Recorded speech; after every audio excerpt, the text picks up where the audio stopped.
Hello বন্ধুরা, welcome back to my channel.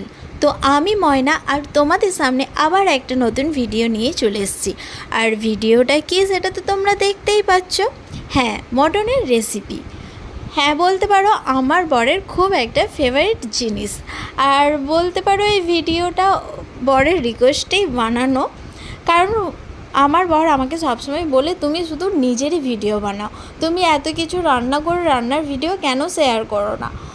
তো ওর রিকোয়েস্টেই আমি তোমাদের সাথে একটা মটনের রেসিপি শেয়ার করছি। তো চলো দেখা যাক আমি মটনটা কিভাবে বানিয়েছি। তো মটনটা বানানোর জন্য প্রথমত আমি মটনটা ভালো করে ধুয়ে নিয়েছিলাম, আর তারপর আমি মটনটা ম্যারিনেট করে নিয়েছিলাম।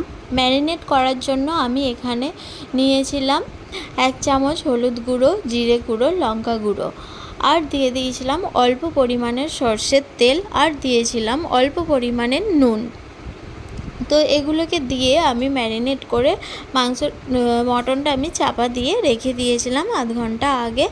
তারপর আমি কড়াইতে তেল দিয়ে দিয়েছিলাম, আর তেলের পরিমাণটা আমি একবারেই নিয়ে নিয়েছিলাম। তারপর এর মধ্যে আমি আলুগুলো দিয়ে দিলাম। আলুগুলোতে নুন, হলুদ, গুঁড়ো লঙ্কা দিয়ে আমি আলুগুলোকে লাল লাল করে ভেজে নিয়ে তুলে নিলাম। তারপর আমি সেই তেলটার মধ্যেই আমি ফোড়ন দিয়ে দিলাম তেজপাতা, শুকনো লঙ্কা, এলাচ, লবঙ্গ, দারচিনি। তো দিয়ে আমি এর মধ্যে পেঁয়াজ অ্যাড করে দিলাম, আর পেঁয়াজটা দেওয়ার পর আমি এতে দিয়ে দিলাম স্বাদ মতো নুন।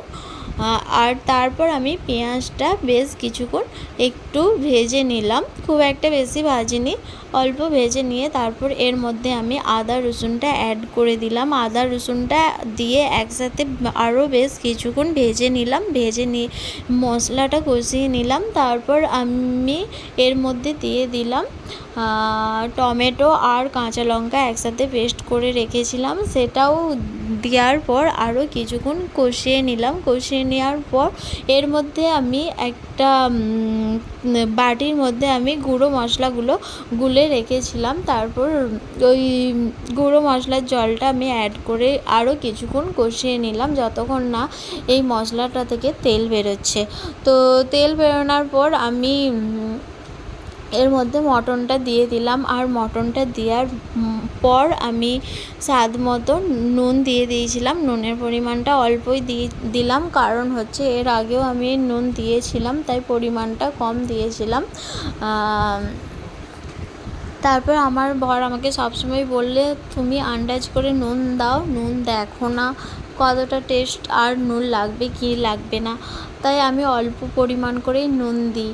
নুন না হলে আবার পরে নামানোর পরে দিই, বাট নুনের পরিমাণটা আমি কমই রাখি।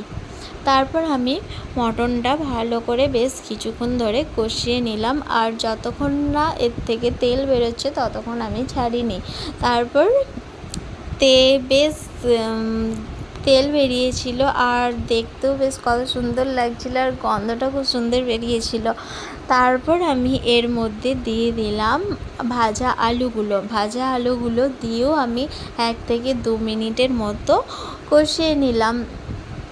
তারপর আমি মটন আর আলুটা প্রেসারের মধ্যে তুলে দিলাম। প্রেসারের মধ্যে তুলে দেওয়ার পর আমি 7-8টা সিটি দিয়ে দিলাম। তারপর মটনটা নামিয়ে নিলাম। এই তো আমার মটন রেডি। তো কেমন লাগলো রেসিপিটা অবশ্যই কমেন্টে জানিও। আর তারপর খেতে বসে গেলাম। তো কে খাবে চলে এসো। আর তোমাদের যদি রেসিপিটা ভালো লাগে অবশ্যই বানিয়ে দেখতে পারো। আমি আরও অনেক রকমভাবে মটন বানাই, তো পরে আরও শেয়ার করব। তো ভিডিওটা কেমন লাগলো জানিও, আর ভালো থেকো, সুস্থ থেকো। তো টাটা।